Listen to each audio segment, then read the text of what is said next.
But with an NFT, I can say, you know what? I'm going to give you more than an MP3. I'm going to give you a bundle of intellectual property rights. Maybe I'm going to give you a copyright license. Maybe I'm going to give you the ability to monetize the song through sync deals and advertisements and things like that, which, by the way, I do that with my NFTs. And so I'm able to deliver more value to the consumer, to the fan, than I can through an MP3. And I can also get royalties. So if you take my NFT and you resell it, I can get a royalty from that too. Good morning, Metaverse, a Web3 and NFT podcast. Good morning, Metaverse. Thank you for joining this podcast episode. My name is Josh Gordon, and I'm so excited to dive into the content we have today. We've got an amazing guest, Spottie Wi-Fi, who's making waves in the music meets NFT space, and we dive into some really tactical advice that artists can leverage on, building their communities and growing their brand, and really establishing a career for themselves. And we talk about Spottie's journey from buying a CryptoPunk all the way to releasing his own NFT collection and where he's going in the future. So to start this podcast episode off, we want to give a quick tip. That's how we're going to start every Good Morning Metaverse podcast. Do a quick tip before we dive into our interviews. Today's quick tip is to dive into a Discord server of a project that you're really interested in or passionate about. And you don't have to own the NFT of that, related to that project to, contribute to that Discord server. So if you're new to this space, find this interesting project, join the server, post good morning to the relevant channels, introduce yourself and let everyone know who you are, what you do, what you're looking to, bring to the table. And then identify the key contributors, who is a moderator in the community, who is influential in the community, and that will help you figure out how you can start finding ways to add value. So my challenge to everyone listening is do that for a full week and then step back and reflect. Have I made new connections? Do I have new insights? And, have I brought value to the table, and have I received value outside of my actions? And if you have, keep going, and you'll be on the path to success in this world of NFTs. So with that, let's bring Spottie on up and jump into this conversation. Spottie, welcome. Thanks for joining today. How are you doing? My pleasure, bro. Thank you so much for having me. I'm doing great. I'm feeling alive and well, man. And it is a pleasure to be here with you, bro. How are you doing? I'm doing good. It's pretty exciting to get to talk to you. I've seen you grow over the last few months, and I've seen your name and the work you've been doing pop up all over my Twitter feed. So I think what you're doing in the music industry and the brand you're creating is pretty fascinating. Thanks, bro. Much appreciated. Yeah. I'd like to kind of start and really dive into your journey and how you got into crypto and work up to where we're at today. I'm calling this beginning part of the podcast with our guests the Metaverse GPS. So I'm kind of looking to get an idea of how you've navigated the crypto sphere and from the beginning till now. Sure. Yeah. I got into crypto, I think probably like a lot of people during the 2017 bull run. But I got in very late in that bull run. So I remember being at my parents' house during the holidays and seeing how Bitcoin was doing crazy numbers, crypto's going crazy, everybody's getting rich. And I said, okay, well, yeah, let me get in this. So I put in more money than I was prepared to lose. And then, of course, the bubble burst and there was a huge crash. So Bitcoin went from 20,000 down to like 3,000, something like that. And I was just left holding this bag. And that stung. I had no experience in investing. I had no experience with markets pretty much whatsoever. But I had a friend who just told me, you don't lose any money until you sell. So just hold on to it. And I took that advice and I just held through the whole bear market. I kept studying, kept researching, listening to podcasts, listening to YouTubers, learning about crypto, and just kept buying. I wasn't buying in, as much. Like I really bought too much at one time when I was first getting in. But I just kept taking little nibbles here and there. And so the past year and a half, or the past almost 2 years now, has been crazy because it's like the world is imploding, around us with COVID and all sorts of craziness going on. But crypto has been doing great, So fast forward to like January of this year of 2021, and I had a couple friends on Twitter that I started seeing talking about NBA Top Shot. And that really was my gateway into the NFT world, because I'm a basketball fan. I'm a sports fan in general. I used to collect basketball cards, baseball cards, football cards, even all sorts of stuff. And I have no idea where any of those are today. But so the appeal of Top Shot was very clear to me. Like, you can collect these moments. It's possible to lose them, but you're not going to lose them because you moved, or they're in your mom's basement, or there was a flood, or they deteriorated. And they're not gonna wear down. So I was like, okay, this is cool. I got into Top Shot. Yeah. And then by February, I had reconnected with an old friend that was into CryptoPunks. And he had he introduced me to a new friend that had like 8 CryptoPunks. And so I sort of had this new financial flexibility, right? Because my crypto had appreciated by this point. And I said, you know what? Mark Cuban is calling CryptoPunks priceless. He's saying they're the rookie card of NFTs. Chamath is on CNBC talking about how he's buying NFTs. If I believe in the technology and if I have the ability to do it, I should just go ahead and buy a CryptoPunk. And so on February 23rd, I bought CryptoPunk 5528. Super nerve-wracking. I didn't really know what I was getting myself into.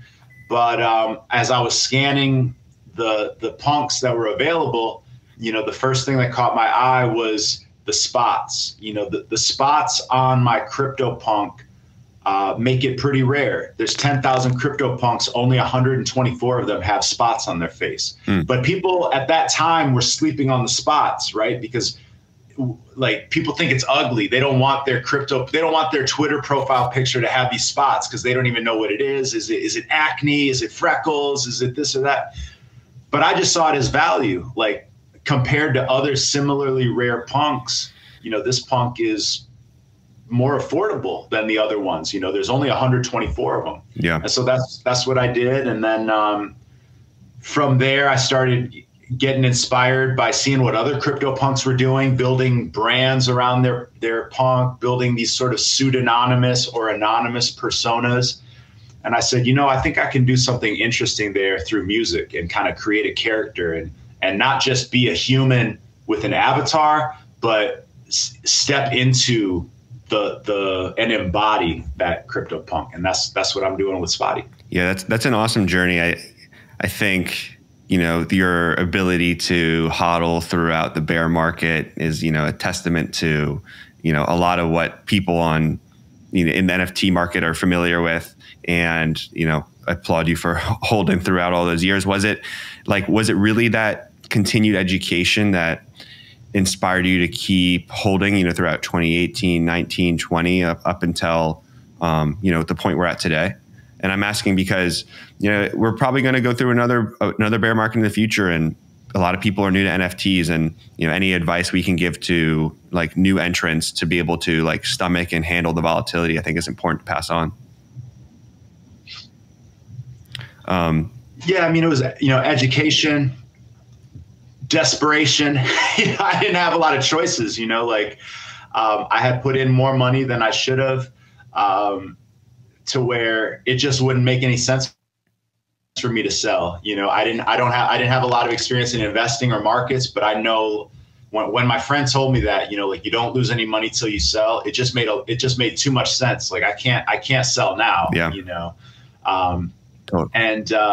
And actually, I never really go into too much detail on this, but I was buying shit coins at first. I was not even buying Bitcoin. I was not even buying Ethereum.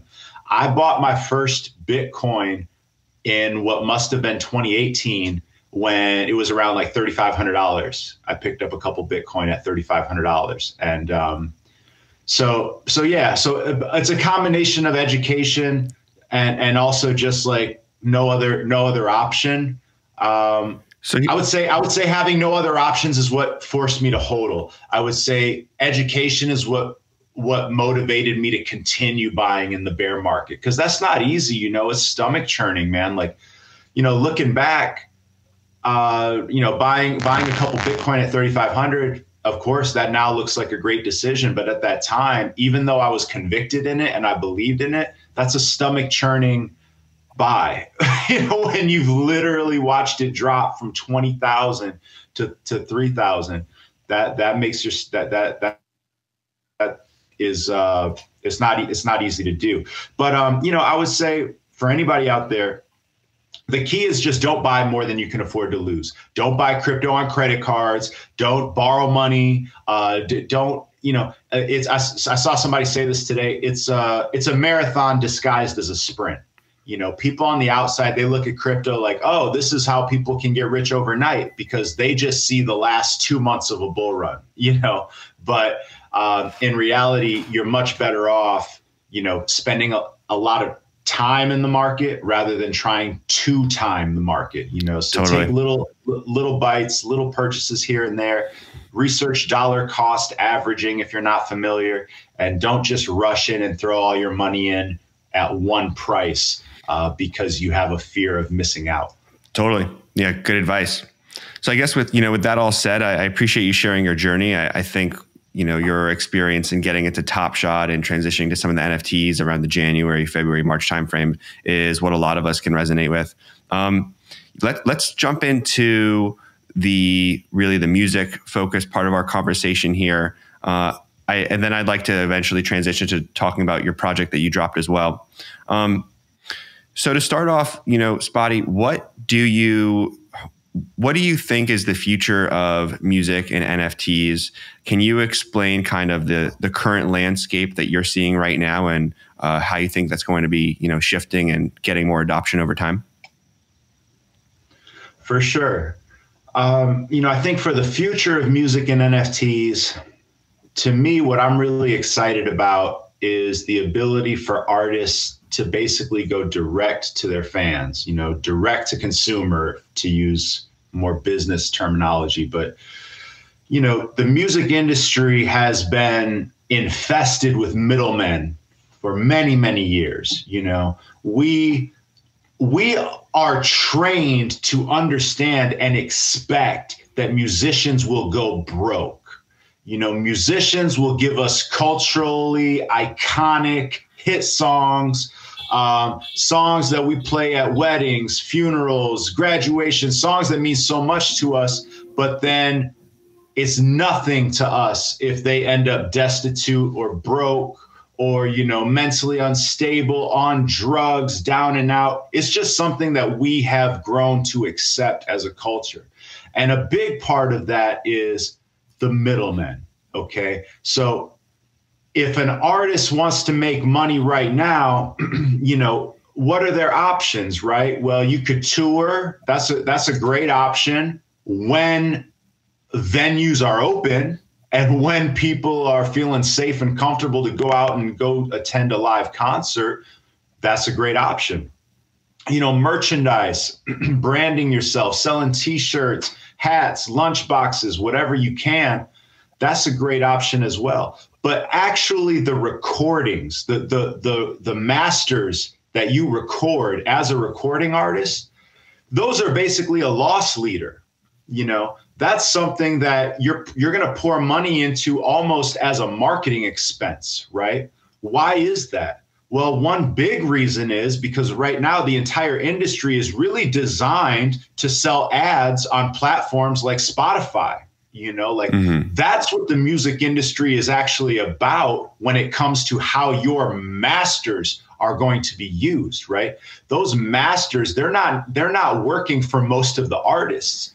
I know we're going to talk about my project later, but I sold 2,000 NFT albums. I sold them for 0.03 Ethereum each. At that time, that was about $96 each. That's $192,000 at that time. And Ethereum is worth more now than it was on that day. But for me to earn that much revenue via Spotify streams, I would need something like 40 million plus spins on Spotify. You know, I have 15,000 followers on Twitter. At that time, I had fewer than 6,000. I have fewer than 10,000 streams of any of my songs combined across the entire internet, you know? So what does this tell us? This tells us that, like, if a little guy like me, if a little crypto punk like me with a small audience can do well enough, you know, to make this a full-time gig to where I'm comfortable and I can now just work on my music off of one album, what does that tell you about the way that the music industry is designed and what the status quo has led us to accept for artists on my level of a platform and even artists with much bigger platforms that are struggling to eat, you know? Yeah. This is, so there's a real inefficiency right now in terms of how artists are rewarded for their contributions to the culture. And NFTs are going to help us get to that future state, that ideal state, much more quickly. Because now an artist can say, I'm gonna deliver value to my fans via a smart contract, and I'm gonna go directly to them. I don't need a middleman. And I can deliver something much more valuable than an MP3, because it's very hard, Josh. It is very hard to monetize an MP3. We've known this since the Napster era. We've had these conversations for decades now. MP3s, I could sell you an MP3, Josh, and I have no idea, no control, not even any visibility into where that MP3 goes after I deliver it to the primary buyer, right? But with an NFT, I can say, you know what? I'm going to give you more than an MP3. I'm going to give you a bundle of intellectual property rights. Maybe I'm going to give you a copyright license. Maybe I'm going to give you the ability to monetize the song through sync deals and advertisements and things like that, which, by the way, I do that with my NFTs. And so I'm able to deliver more value to the consumer, to the fan, than I can through an MP3. And I can also get royalties. So if you take my NFT and you resell it, I can get a royalty from that too. So this is where we're headed, you know. In terms of the landscape right now of music NFTs, I think we're still in a very nascent, infantile state where very few artists have really wrapped their brain all the way around it, I think. I think a lot of artists are studying it right now, trying to understand how they can use this technology to their benefit. You know, and I honestly, I think indie artists like myself, we're going to lead the way. You know, I think most of the major artists, a lot of them are probably either in contracts that are going to prohibit them from doing a lot of things that are innovative, or they're just surrounded by artist managers, business managers, booking agents, record labels, publishers, and other various middlemen who are going to understand that they are vulnerable because they are becoming exposed because most of them, and in fact, the overwhelming majority of them, they're not necessary in this new paradigm, and they don't have a ton of value that they can bring in this new paradigm. So I think that's what's sorting itself out now, is the artists educating themselves, mainstream artists looking at what we're doing and saying, that's interesting, how do I do it? Indie artists figuring out how they can actually innovate and move the football forward. And a lot of platforms and a lot of middlemen that, you know, they're trying to figure out, how can I get one last, you know, quick lick, you know, before the party's over. Totally. Yeah. I mean, you just covered a lot of different points there along like the music artist journey. I want to follow up on. I do definitely agree. You know, we're in the early stages here and a lot of people are figuring it out. I think one thing I want to start, you know, diving in, and we'll go into a bunch of questions here.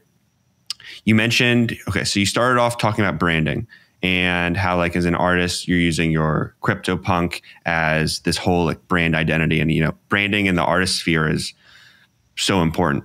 Can you talk about, you know, how you think this branding is going to help you build community, and how that helps you tap into specifically like the Web3 community and people into NFTs. And do you see that expanding outside of kind of this NFT subculture we have, and to be able to connect with mainstream as well? I do see my personal brand. You know, I've been calling myself the best only CryptoPunk rapper alive, right? Pretty much since March or April. And now the king of punks, as you know, Josh. You know, I wasn't always the king of punks. There was a time when I was only the president of punks, but I graduated. But, you know, yeah, you know, originally I didn't know what I was getting myself into. I thought I was just becoming part of this CryptoPunk community. And back in February, March, April, even in May, I put out a song called Christie's, the Punks Anthem, to celebrate the first auction of CryptoPunks at Christie's. So there was a time when I thought, like, this is a bit more like granular. Like I'm a part of the CryptoPunks community. They're going to support me. They're going to love what I'm doing. And that's sort of the community that I'll have. Well, as it turned out, Josh, a lot of the CryptoPunks, you know, they don't love when there's a new kid on the block, you know, showing them a new blueprint that they weren't smart enough to think of before, because they think that because they were early, they think that they're the smartest person in the room. And that's going to happen. So I have CryptoPunks that, you know, that I have some friction. Really? There's beef with, and that's fine. There's beef going on within the CryptoPunk community. Beef would be too generous of a word, Josh. What there is there's greed, hate, and envy amongst CryptoPunks, because if you notice, Josh, nobody's doing it like this, you know, and I let them know. I remind these CryptoPunks, nobody, if you are a CryptoPunk watching, remember, there's a reason I'm the king of punks, and it's because nobody else is doing this right now. I don't know why. I don't know how they've been letting me still be the best only CryptoPunk rapper alive. It will change, Josh. You know, somebody like Snoop Dogg or Jay-Z, maybe they'll create a CryptoPunk rapper out of their CryptoPunk, but it hasn't happened yet. I'm being a little bit facetious. I love the CryptoPunks. But where I'm really going with this, Josh, is I started to see that community that I thought I was a part of, I started to see it expand, okay? So like it especially started to expand, I think, once I became a member and a very active and vocal member of the Bored Ape Yacht Club. You know, like basically I bought into another community. I bought my first ape in May, about 3 weeks after the mint ended. And that's been really great for me. You know, I'm a member of the Gutter Cat Gang. I'm a member of the Stoned Apes. I'm a member of the Alien Boys, like a lot of different communities, right? And so I have this rapport with these different communities, and I show them love. They show me love in return. But, you know, I guess where I'm going with this is right now I'm in the nucleus of this NFT world. I'm like in the eye of the storm, and I have this awesome position, this awesome and humbling responsibility, because people look up to me now. Like having a CryptoPunk now is even so much different than when I bought it, you know, because like I couldn't afford a CryptoPunk now. Like it's crazy expensive. And so it's like my CryptoPunk has probably at least 10x'd, you know, and I thought I was spending a lot of money on it in February, and it's for sure at least 10x'd now. Okay. Even if I wasn't the king of punks, it would be a 10x.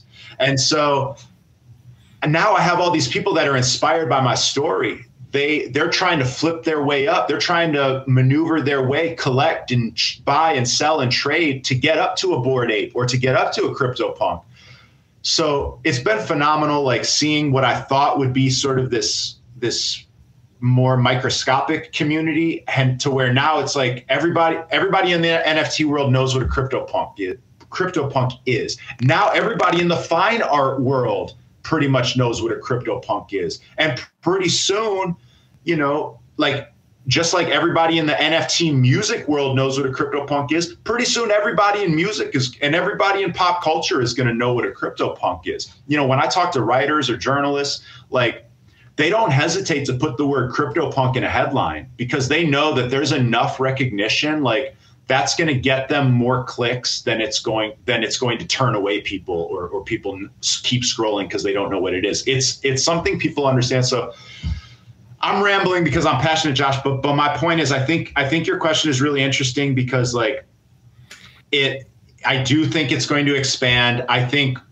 CryptoPunk culture, NFT culture, everything we're talking about, we're early, but we're not that early. Like it's gonna become mainstream vernacular, I think, sooner than we realize. Yeah. No, it's really interesting how you talk about, the community being something that's helping like kick off and kickstart this career and like show love and engagement. I mean, as an artist, getting engagement and fan interaction is what you're constantly searching for. And it sounds like you're able to tap into from the CryptoPunk community first, and then into other communities that have cheaper entry points and still get really high engaged audiences and new fans and followers out of that. So it absolutely, well, it's like, one thing I remember thinking very vividly in the early days of my CryptoPunk and of Spottie is like, it's 2021. It's almost 2022. Like you might if you have a niche interest or a niche medium of art or a niche community that you're part of, like embrace that, you don't need to appeal to 7 billion people. You don't need to appeal to millions and millions of people. You don't need millions of fans. And that gets back to my earlier thing. Like, you only need millions of fans if you're trying to sell ads on Spotify. If you don't care about selling ads on Spotify, then like you've never had more ability with social media and the internet and NFTs. You've never had a greater potential to find to like surgically target your audience, your tribe, the people that think like you, the people that are sharing your interests, and find those people and run with those people. And that's what I've been able to do, thankfully. I mean, I write fun songs, but my songs are also super nerdy. You know what I mean? Like I'm rapping about NFTs and CryptoPunks, but I'm also talking about life. And there's like a double meaning to a lot of my lyrics. But these songs are not for the masses right now. You know what I mean? These songs are for a very niche audience that enjoys what I enjoy. And I think there's a lesson there. Yeah, totally. I got some lyrics here for anyone not familiar with your music. Some of the lyrics that I pulled out as I was going through your discography. I'm a CryptoPunk. You're a crypto kitty. Shout out Larva Labs and Dapper Labs right there. I own a crypto kitty, by the way. Surprisingly, I have not gotten much blowback from the crypto kitty community. I have not been canceled by them. I love the crypto kitties, but it is what it is. There is a pecking order and a food chain. Yeah. Another line you had was, and I flow like Top Shot. I thought that was clever. For anyone that doesn't know, Flow is the token that Dapper Labs created that powers things like NBA Top Shot. And then another one we'll call out, since you mentioned the Bored Apes too. Your line was, toss the keys to Jenkins. He got stories that we rather not mention. So that's alluding to Jenkins, the valet, who's killing it in the Bored Ape Yacht Club and his own, NFT brand. And he just signed with a major representation agency for the IP they're working on in the writer's room. So yeah, I thought all those were really clever. And again, like you talk about tapping into communities, adding lyrics now that resonate with those communities, I'm sure helps spread the music and the message further too. Yeah, for sure, man. Yeah, it's been really fun. I think of the metaverse a lot. I think about like Spottie being part of a bigger universe. I like to refer to the Spottieverse. So like part of what you're describing, like talking about Jenkins. First of all, I love Jenkins. He's a friend of mine, and I'm really proud of what he's doing. I see myself in him, and I see a lot of what he's doing in me, and vice versa. But yeah, I try to, like with my songs, I'm trying to make songs that are just fun and that anybody's gonna like the sound of them, hopefully. Like I want them to sound appealing to the masses, but when it gets into the lyrics, like there is an extra meaning for anybody that's really into this NFT lifestyle. You know, they're the ones that are going to take the most away from the lyrics. And people love that. You know, it's like an inside joke, you know, a lot of the times, or it's just like an Easter eggs. You know, my songs have a lot of like almost like Easter eggs. If you're an NFT fan, you could be sitting next to a normal friend of yours and you could both take two totally different interpretations of a song. So yeah. I'm glad you caught on to those, and I appreciate you know, really digging into the songs. For sure. So you mentioned you know, you're thinking about the metaverse. So I've got a couple metaverse related questions here. So, okay, music. You also mentioned some of the revenue streams that artists can make, you know, concerts, tickets, merch. How do you see touring moving forward for artists, especially coming after a pandemic? We lose our ability to, you know, go to shows in person. You know, hopefully that's coming back more and more. But with touring and in real life versus the metaverse, you know, how are you thinking about that personally? And like, what excites you about the metaverse as an option for artists to, you know, really perform in? So I see it as we have like basically we've expanded the highway. It's like there's new lanes on the highway now, you know, where of course you still want to perform IRL. You still want to have Meetverse performances, which I haven't done as Spottie yet, and I'm looking forward to doing that soon. But all of a sudden you have these new lanes where it's like, you know, every artist, mark my words, in the next 5 to 10 years, every performing artist is going to need to have a VR strategy. That's it, period. Like, you're going to have a VR avatar. You're going to need to have an understanding of like, what are your VR options for venues? You know, how are you interacting with fans in VR? How are you, you know, how are you selling merch in VR? Are you selling wearables? Are you selling other forms of NFTs? What is your POAP strategy? VR, we all know, like it's going to be huge. It's a slow burn because the gear is still quite expensive and all that, but that's going to taper off. You know, the curve at which technology becomes more affordable is a steep curve once you really hit it. And you know, once that comes, everybody's going to need that. That's really where I've done the bulk of my performances. I did a VR performance at the official after party of the Bored Ape Yacht Club Sotheby's auction. That was actually my first, you know, live stage performance concert as Spottie. So can you? And I'm very grateful because thankfully I was thinking about this a few months ago, and when this opportunity presented itself, I was ready. You know, it was just like, yes, we are totally ready for this. But I can also tell you it was a lot of work, and it wasn't cheap. It's not cheap to get a full body avatar of your CryptoPunk. It's not cheap to get the gear to like do a motion captured live performance. But the other thing is, like, once you get all that gear and everything, man, it's pretty cool to be able to like create that content just from the comfort of your own home. You know what I mean? Like, I definitely look forward to doing live performances and going out and being amongst the people and everything, but it's also pretty dope, like just doing it at home. Also, the other thing that I think about is like, in this year, I've become a part of this sort of Discord rap culture, where there are ciphers and freestyle battles and events that happen just over audio chat, over voice chat on platforms like Discord or Twitter Spaces. You know, I'm a part of the Stoned Apes now because I stumbled into one of their Twitter Spaces and they were just playing music. It was like a club night in there. You know, they play a couple songs, then they'll vibe, chop it up, talk about whatever is on their minds. Then they'll go back to the music. So when we think about metaverse, you know, that's what I think of. I see it as an expanding highway. The first thing I really saw was VR, I guess, but also just audio in general, audio hangouts, voice hangouts. I think every artist should really be thinking about this as something they should really strategize around and put thought into, because these are opportunities to connect with fans all around the globe. You know, like you could have a great venue right now that wants to come host you, and you get a great opportunity to perform.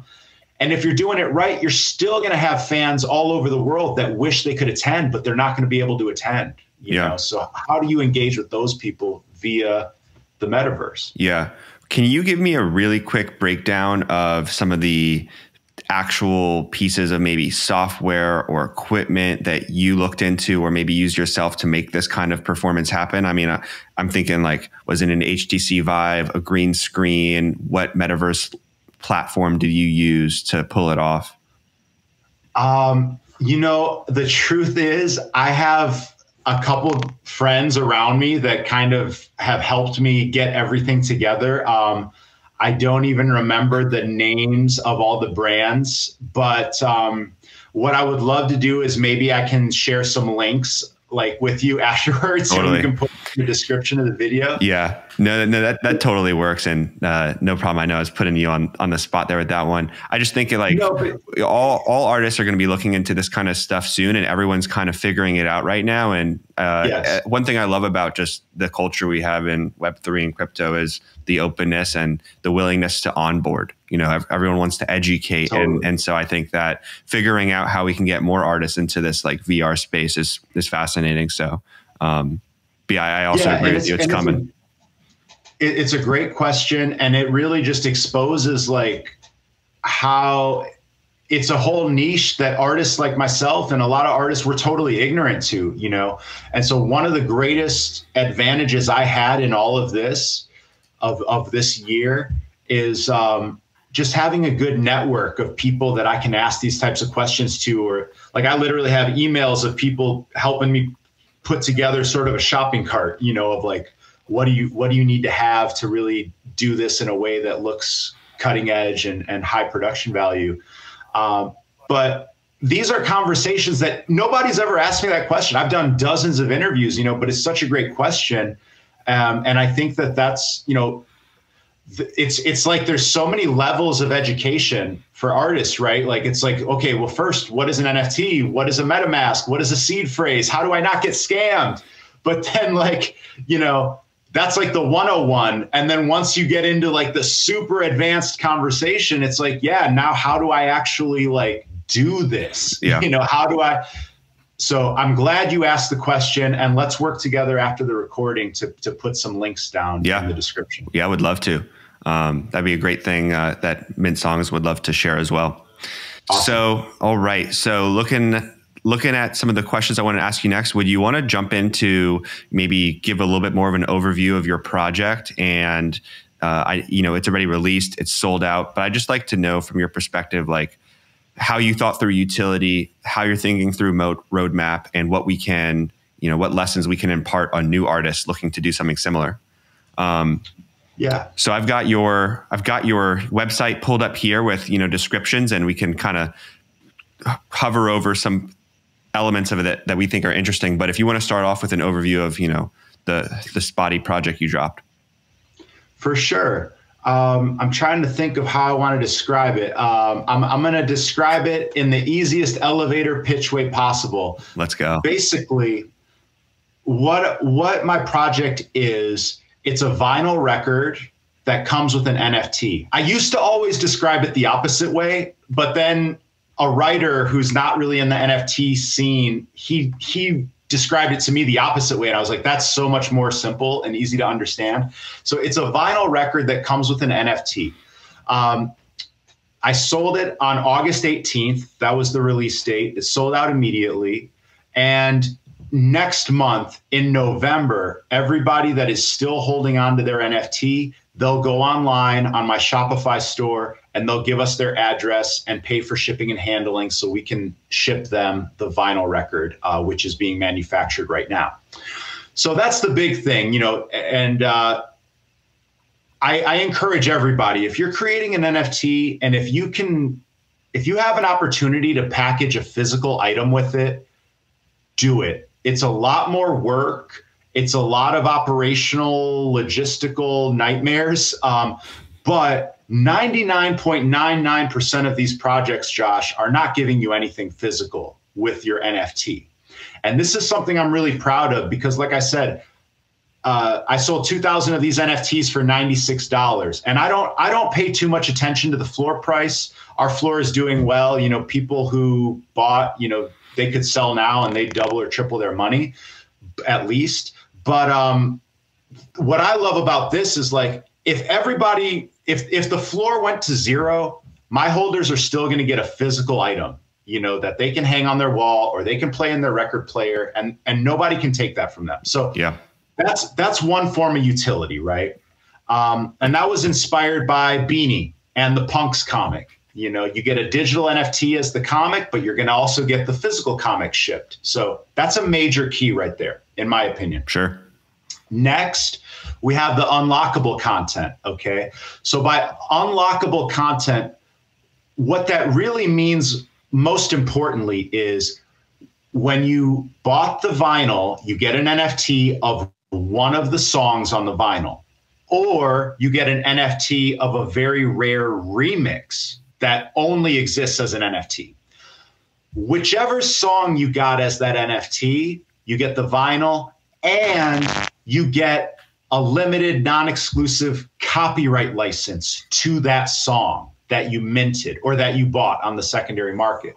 So what does that mean? What it means, Josh, is if you own one of my NFTs, you own rights or you have a license to the rights of that song. You could put it in your own film, your own TV show, video game, podcast, YouTube show, advertisement, whatever you want. Without permission from you and just solely on their choice because they own that NFT.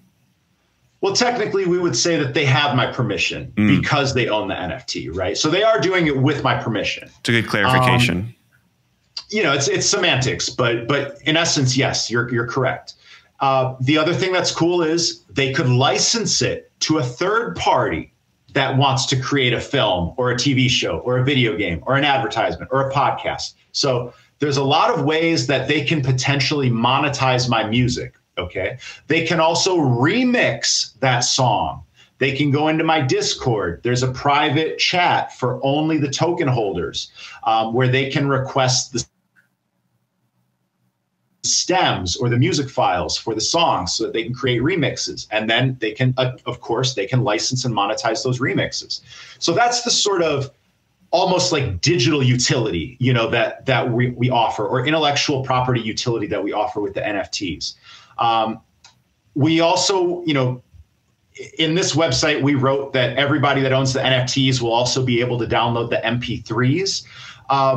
And that's true, but we actually ended up expanding that because all of my NFT token holders, they have voting rights on certain questions that I ask in Discord. And one of the questions that I asked them to vote on was, should only the NFT owners be able to download the MP3s, or should we just give the MP3s out for free to the general public? And I'm really proud that the Spotties, as I call them, my NFT owners, they voted to give out the MP3s for free because they understand that distinction that I was describing at the beginning of the conversation, where MP3s just allow you to listen to the music, but when they own the NFTs, they can do a lot more than listen to the music. Yeah. You know? And so actually giving out the music for free as MP3s helps everybody because we want people to listen to my music. So that's what the voting rights means, what the voting rights mean. We talked about intellectual property rights, the unlockable content, and the physical merch. Yep. And then something I've not talked about much at all, Josh. In fact, you may be the first interviewer I've ever talked about this because we don't have a roadmap on the website. Okay. We were very intentional about not wanting to have a roadmap because I'm not big on promises. You know, I would rather just show and prove when I'm ready to deliver. So that's why we packed this NFT with immediate value. You don't need a roadmap to see how you're getting at least $100 worth of value out of that NFT. But what we're working on now is new content, new NFTs, new music, and experiences that the album owners will get to take part in for free, at least for now. You know, for now into next summer, anything that I'm creating as far as NFTs goes, they're going to get it for free. And so what that's going to look like very soon is a lot of collaborations and partnerships. What I'm setting out to do now is prove that what I did, I can do it again. I believe I have a repeatable model. I believe that by sort of gamifying the music purchase experience, because my collectors, when they minted the NFTs, they didn't know which song they would get as an NFT. They didn't know if they would get a more common song from the album, or will they get a really rare remix? Will they get a one of one? We're going to do that again, but this time we're bringing friends along for the ride. So I'm working with mainstream artists with much bigger platforms than mine, much more general market appeal. And the first of these projects, the first of these new singles is going to come out sometime in the next few weeks. We're debating right now if we want it to be like an early October thing or at the latest like an early November thing. But new music featuring legendary, this first single is a legendary artist that I linked up with. And any rap fan, any hip hop head, especially if you have any love for the Dirty South, I would say you're going to be really excited about this collab. It's going to be an NFT drop. There will be a public sale so that the general public can participate. But if you own my album NFT, you're going to get one of these NFTs for free. And so that's sort of the model that we're creating. And I hesitate to say this because this is like fresh, wet paint. But what we're thinking to do is have a series of these singles where we're going to drop singles as NFTs. And if you collect them all, then you're going to get a vinyl of this sort of collaboration album, or this compilation album of different features and collabs that I'm doing. So we're still sticking to a lot of the recipe from our original album, where you're going to get a physical item, but this time we're going to say you got to collect multiple of these singles. And you're still going to get that utility. You're still going to get that copyright license. You're going to be able to take and monetize this song that happens to feature a really legendary artist. Well, two really legendary artists, Josh, of course, because it's Spottie featuring, you know. So that's what we're doing. It's going to be fun to take this and repeat it, because I know for a fact, Josh, there's a lot of people in the record industry, the legacy dinosaur industry that it is, that they see what I did with my album drop and they say, oh, that's interesting. They might even raise an eyebrow, but they don't think it's sustainable and they don't think it's repeatable. They think it was a fluke and a flash in the pan, and we're going to prove them wrong very shortly here. Heck yeah. I love to hear about the roadmap you're putting together, and that there's collaborations going on and there's community engagement and discussion to, you know, help drive some of these decisions. All key takeaways that I think artists looking to get into Web3 and to build community around, you know, crypto and NFTs should really take note of. So thanks for sharing. Yeah, you know what? Can I give one more piece of unsolicited advice, please, Josh? Because this is like the best piece of advice I got all year long. If you're an artist out there and you're thinking of minting a collection, I don't care if you're a musician, photographer, illustrator, whatever. I had a conversation with a very influential CryptoPunk named G Money back in the spring, and I asked him, hey, I have this song, I'm Spottie. He's like, yeah, I like the song. I was like, I want to sell NFTs of this song. Do you think anybody will buy it? Yeah, I think people will buy it, he said. I said, great. How many would you mint and what would you try to sell them for? This is before I had the real plan of an album and a vinyl record and all this. But I was asking him, how many would you mint? What would you sell them for? He said, I have no idea how to answer those questions, except I would say, whatever number in your mind you're thinking of minting, mint fewer than that number.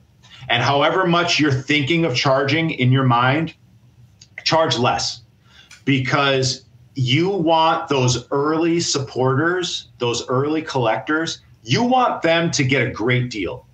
And you want that floor to rise, and you want the vibes to be positive and, you know, energetic in the Discord. You want people to feel like they made a great decision And if for any reason, some life event happens and they need to sell, they're gonna profit, and that's the single best piece of advice I can give. I sold out my 2,000 NFTs in under 60 seconds. I had some FOMO, I can tell you. Like, I probably could have sold, if I sold 2,000 for 0.03 in 45 seconds, I know I could have sold 10,000 for 0.1.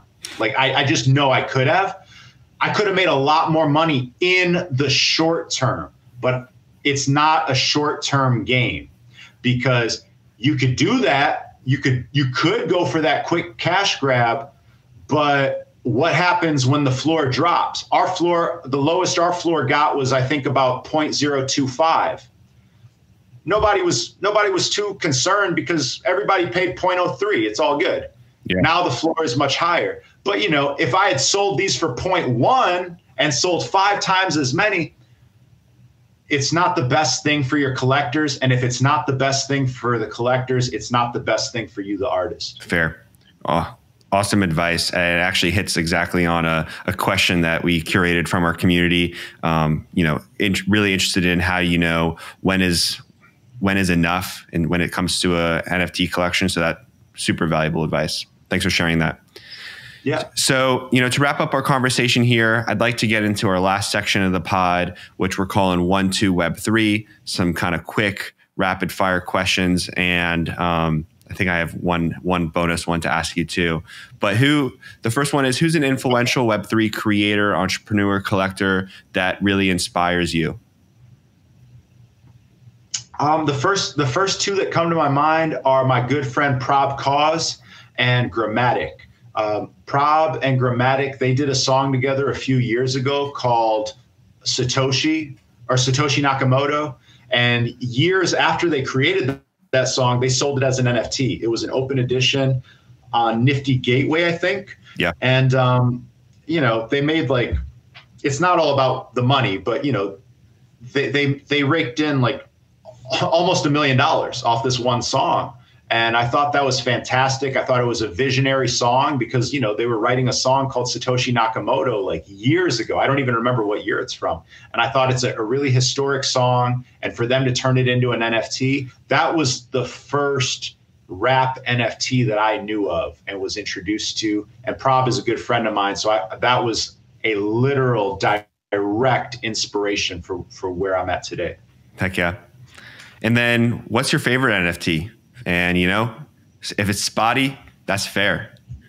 Man, that's such a good question. Yeah, I'm not going to say Spottie just to make it more interesting. I'll disqualify Spottie because that's tough to beat. But I have two I'll give you. I have my skeleton Meebit DJ. My DJ is DJ Mad Skells. When the Meebits came out, everybody that had a CryptoPunk, they got one for free. My free one was a skeleton, which is quite rare. I think there's 60 of the skeletons. So that was a life-changing moment for me. I was here alone at home when I pulled him, and I was running around the house screaming. That was a pretty insane thing of all the things that have happened in my life. And then my other one would be my first Bored Ape. He's my hype man. He's the world's only bored hype man, Goldrilla. He's Cheetah Gang. He's got the cheetah fur. He initiated Spottie into the Cheetah Gang. And he's just a good looking ape, he's a handsome ape. He is. And I really love him, and I love the Bored Apes. They've been really good friends of mine as well. Yeah, no, good responses there. And then the last question, in 5 years, what's the craziest thing you think we'll be doing in the metaverse that we're not even really discussing or thinking of yet in, our everyday dialogue on Twitter and whatnot? What aren't people even realizing that's going to be happening in the metaverse coming soon? Oh man, that's a tough question. You asked me what's the craziest thing we'll be doing in the metaverse. I'm trying to think of something that we won't be doing in the metaverse, to be honest with you. I can't even, I'm grasping at straws here. What's something we won't do in the metaverse? I think people will take metaverse vacations. I think people will pay exorbitant amounts of money for exclusive experiences that you can be a part of from your couch and your living room but you got to pay to play, just like going to the Maldives, or, you know, going on some exclusive, going to the edge of space, you know, something like that. I think any service or product that I can think of right now is going to have its metaverse equivalent, you know? Yeah. So I guess what that means is, like, if I can't think of anything that we won't be doing in the metaverse, then that means there's going to be exponential possibilities, right? Because anything you can do on Earth, you can do in the metaverse, except you can do it in the metaverse while you're flying, or while you're scuba diving, or while you're, you know, touring the solar system in virtual reality.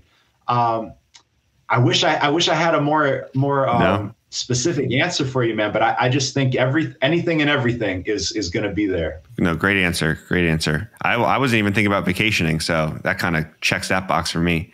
And then, very last bonus question here. If there is one artist besides the one that's coming out on your road, you know, the one you talked about that with the singles, one artist that you would want to collaborate and bring into the NFT space, who is it?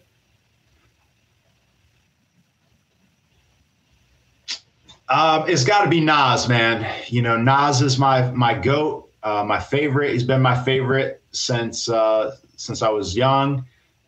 He's the greatest rapper to ever do it, one of the greatest writers, one of the greatest poets ever to pick up a pen. And he's also very crypto savvy. You know, he's an early investor in Coinbase. He's a very sophisticated guy when it comes to investing and in tech.